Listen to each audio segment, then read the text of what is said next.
This channel does not promote any violent, harmful, or illegal activities. All content provided by this channel is meant for an educational purpose only. আর এবার নজর রাখবো পানিহাটির দিকে, কারণ প্রাক্তন বিধায়ক নির্মল ঘোষের ছেলে গ্রেফতার হয়েছে। কি কারণে গ্রেফতার অবশ্যই সেই বিষয়টা জানবো, কিন্তু গ্রেফতারির ছবিটা আপনাদেরকে দেখাবো। বেশ কিছুদিন ধরে তাকে খোঁজা হচ্ছিল, অবশেষে গ্রেফতার করা হয়েছে তীর্থঙ্কর ঘোষকে।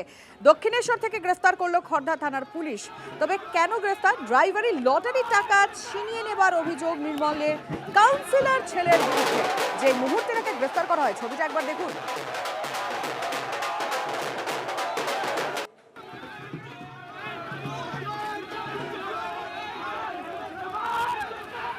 আমরা কথা বলবো আমাদের প্রতিনিধির সঙ্গে। এই মুহূর্তে অনন্ত চট্টোপাধ্যায় রয়েছেন। অনন্ত, ছবিটা তো দেখছি, কিন্তু এর আগেই ডিম বৃষ্টি এক বাংলার মানুষের কাছে এখন খুব পরিচিত, কিন্তু তার সঙ্গে সঙ্গে যে সেলিব্রেশনটা দেখতে পাচ্ছি, স্থানীয় মানুষেরা তো ক্ষোভ কেন? দেখো, মূলত 2021 সালে যেভাবে অত্যাচার করেছে, যেটা স্থানীয় মানুষদের অভিযোগ, নির্মল ঘোষ অর্থাৎ প্রাক্তন বিধায়ক, তার দলবল এবং তার ছেলে তীর্থঙ্কর ঘোষ, তাতে যারা অতিষ্ঠ ছিল, আতঙ্কিত ছিল। আজকে সেই খবর পাওয়ার পর যে তীর্থঙ্কর ঘোষ গ্রেপ্তার হয়েছেন, সেই খবর পাওয়ার পর তারা আনন্দে উল্লাসে মেতে ওঠেন। ঢোল পিটিয়ে ডিম ছুঁড়ে তারা সে উল্লাস করেন এবং তারা আনন্দে ফেটে পড়েন যে এবার পানিহাটি গুন্ডারাজ মুক্ত। আজ গুন্ডা দমন শাখা, গুন্ডা দমন আইন আজ থেকে শুরু হচ্ছে এই রাজ্যে। তার আগে সেলিব্রেশনে মাতলেন পানিহাটির বাসিন্দারা এবং বিজেপির কিছু সমর্থক, যাদের বিরুদ্ধে অভিযোগ, অর্থাৎ তার মধ্যে রয়েছেন এই তীর্থঙ্কর ঘোষ, মূলত বিজেপি নেতা, যুব নেতা। তার জয় সাহার বাড়িতে বোমাবাজি, ভাঙচুর এবং তার রেস্টুরেন্টে ভাঙচুর চালায় তীর্থঙ্কর ঘোষ, তার দলবল এবং নির্মল ঘোষের দলবল। সেই অভিযোগ লিপিবদ্ধ দায়ের হয়েছিল খড়দা থানায়। সেই অভিযোগের ভিত্তিতে পুলিশ হন্য হয়ে খুঁজছিল তীর্থঙ্কর ঘোষকে। অবশেষে তিরুপতি থেকে দক্ষিণেশ্বর হয়ে অন্যত্র পালাবার পথে রাত 2:30টার সময় পুলিশ গ্রেপ্তার করে তীর্থঙ্কর ঘোষকে। ট্রেন থেকে নামতেই তাকে গ্রেপ্তার করে ফেলে। কিন্তু তীর্থঙ্কর ঘোষের যে গ্রেপ্তারি পরোয়ানা, এটা খড়দা পুলিশ টোটালটাই ম্যানুয়ালি, তাদের যে সোর্স আছে সেই ম্যানুয়াল সোর্স অ্যাপ্লাই করে তাকে গ্রেপ্তার করে। কারণ তীর্থঙ্কর ঘোষের যে কটি মোবাইল ছিল, যে মোবাইল তারা ট্র্যাক করবে, সেটা বাড়িতেই ছিল, গাড়িও তার বাড়িতে ছিল। তাই যে তারা ম্যানুয়াল সোর্স লাগিয়ে তীর্থঙ্কর ঘোষকে খবর পায় যে তীর্থঙ্কর ঘোষ দক্ষিণেশ্বরে তিরুপতি থেকে ফিরছে এবং 2:30টার সময় দক্ষিণেশ্বর স্টেশনে নামবে। সেই মতো পুলিশ রেডি হয়ে যায় এবং তাকে ঘিরে ফেলে, তাকে গ্রেপ্তার করে। তবে এখনও পুলিশ নির্মল ঘোষের খোঁজে তল্লাশি চালাচ্ছে। যদিও আজকে হাইকোর্টে দ্বারস্থ হয়েছে নির্মল ঘোষ, কিন্তু আদৌ তিনি রক্ষা কবচ পাবে কিনা সেটা। এখন বাবা কোথায়, সেদিকেই নজর।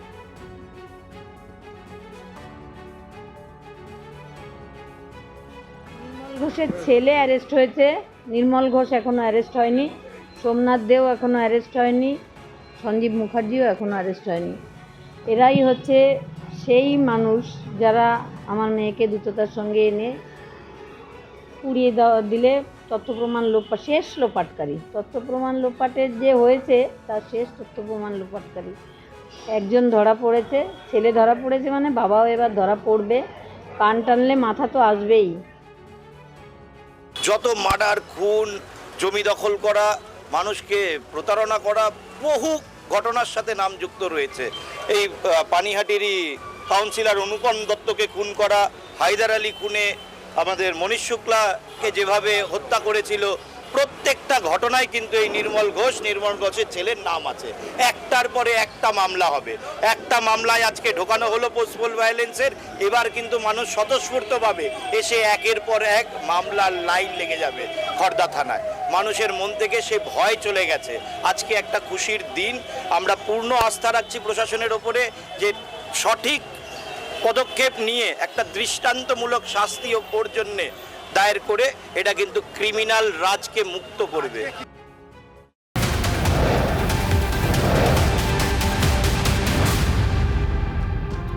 দেখুন, লিমা যে কথা বলছিল, ছেলে তীর্থঙ্কর ঘোষ, তাকে গ্রেফতার করা হয়েছে। বাবা নির্মল ঘোষ তিনি কোথায়, এই মুহূর্তে খোঁজ চলছে। তাই তার মানে মাথায় গ্রেফতারের খাড়া ঝুলছে।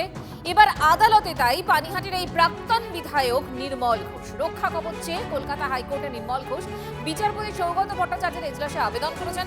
এমন আবেদন প্রতিদিন আসছে। মামলা তালিকাভুক্ত হলে আবেদন শোনা হবে জানিয়েছেন, স্পষ্ট জানিয়ে দিয়েছেন বিচারপতি সৌগত ভট্টাচার্য।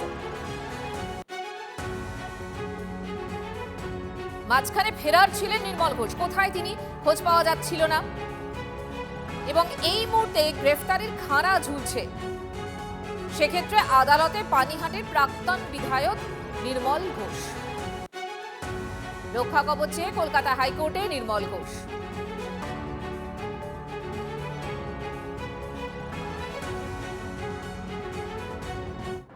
যে কথা বলছিলাম, নির্মল ঘোষ বেপাত্তা ছিলেন, কিন্তু গত শনিবার নিশ্চয়ই আপনাদের মনে আছে ঋতব্রত শিবিরের বৈঠকে হঠাৎ হাজির হয়ে গিয়েছিলেন নির্মল ঘোষ। এই নিয়ে বিতর্ক দানা বাঁধতেই নিজেদের অবস্থান কিন্তু স্পষ্ট করে দিয়েছেন বিরোধী দলনেতা। কি বলছেন শুনুন। আমাদের মিটিংটা একেবারে যখন শেষের দিকে হট করে দেখছি নির্মলবাবু, আমার মনে হয়েছে উনি বোধহয় খেতে টেতে এসছিলেন, পুরনো লোকজনকে দেখে ঢুকে পড়েছেন।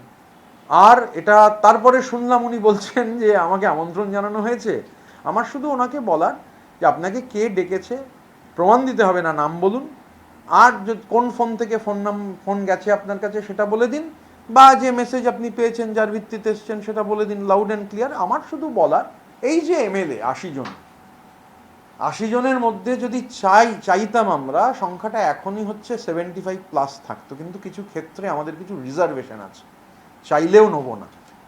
তো স্বাভাবিকভাবে নির্মল ঘোষের ক্ষেত্রে রিজার্ভেশন আছে। নির্মল ঘোষ আমাদের স্কিম অফ থিংসের দূর দূরান্ত পর্যন্ত কোনো সম্পর্ক নেই। প্রশাসন যদি মনে করেন, প্রশাসন যে অভিযোগ রয়েছে, অভিযোগের সারবত্তা রয়েছে, গ্রেপ্তার করবেন, সেটা প্রশাসন করবেন, সেটা আপনি তাহলে সেই ক্যাঙ্গারু কোর্ট হয়ে যাবে আপনি যদি করতে চাই। তবে আবারও লাউড অ্যান্ড ক্লিয়ারলি বলছি যে নির্মল ঘোষের সঙ্গে আমাদের কোনো ধরনের যোগাযোগ নেই। আমাদের স্কিম অফ থিংসের পরিকল্পনায় দূর দূরান্ত তক, মাইল তক নির্মল ঘোষের কোনো সম্পর্ক নেই। দেখুন, নান্টু ঘোষ কী করবেন সে নান্টু ঘোষের ব্যাপার। তৃণমূল কোন তৃণমূল সঙ্গে কে থাকবে তাদের ব্যাপার, আমাদের তাদের নিয়ে কোনো এখনো পর্যন্ত থানায় বহু এফআইআরও দায়ের হয়েছে অন্যান্য কারণে। আইনের পথে চলবে, উনি অ্যারেস্ট হবেন। উনি যে কমিটিতে থাকুন, যার সঙ্গেই থাকুন, আইনের পথে চলবে।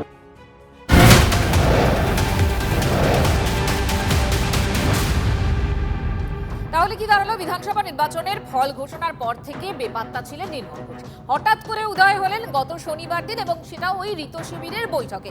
বিরোধী দলনেতা ঋতব্রত তিনি আবার স্পষ্ট বলে দিচ্ছেন যে দূর তাদের সঙ্গে কোনো সম্পর্ক নেই। এদিকে আবার বাড়িতেও খোঁজ পাওয়া যাচ্ছে না নির্মল ঘোষের। কোথায় তিনি, কোথায় আছেন প্রাক্তন তৃণমূল বিধায়ক জানেন না বলে দাবি নির্মলের পরিবারের। কে খুললো, কে দরজা খুলবে কে জানি না, কে খুলবে, বেল বাজালাম, কেউ তো নাই। নির্মল ঘোষ নেই। আমরা নির্মল ঘোষের এই বাড়ি, সে বাড়ির একবার বেল টিপি। নির্মল বাবু বাড়ি আছেন? ও নির্মল বাবু বাড়ি আছেন? নির্মল বাবু, ও নির্মল বাবু, আমি আরেকটা গেটে যাই, এই গেটটাও নির্মল ঘোষের বাড়ি।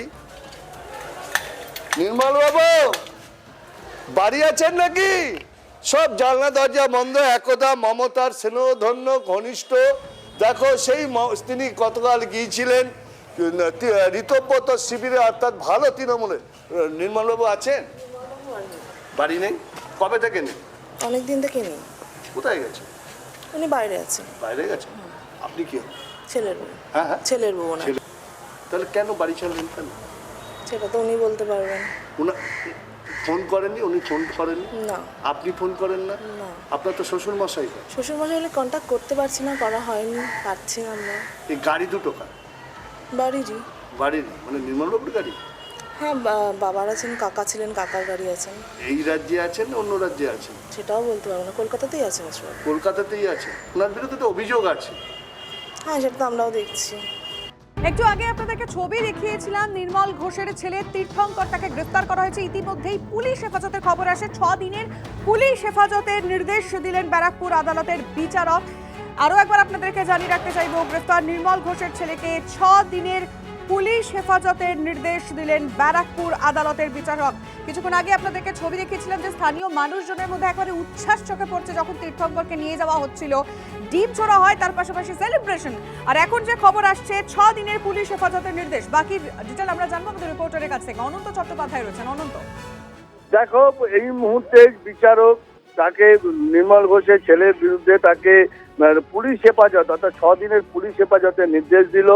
মূলত তার বিরুদ্ধে যে মামলা রয়েছে, যে এক্সপ্লোসিভ অ্যাক্টের মামলা রয়েছে, আর্মস বেআইনি অস্ত্র রাখার মামলা রয়েছে, মারধর খুনের চেষ্টার মামলা রয়েছে, এবং এই যে এতগুলো যে মামলা রয়েছে সেটা প্রতিটাই কিন্তু জামিন অযোগ্য ধারায় মামলা।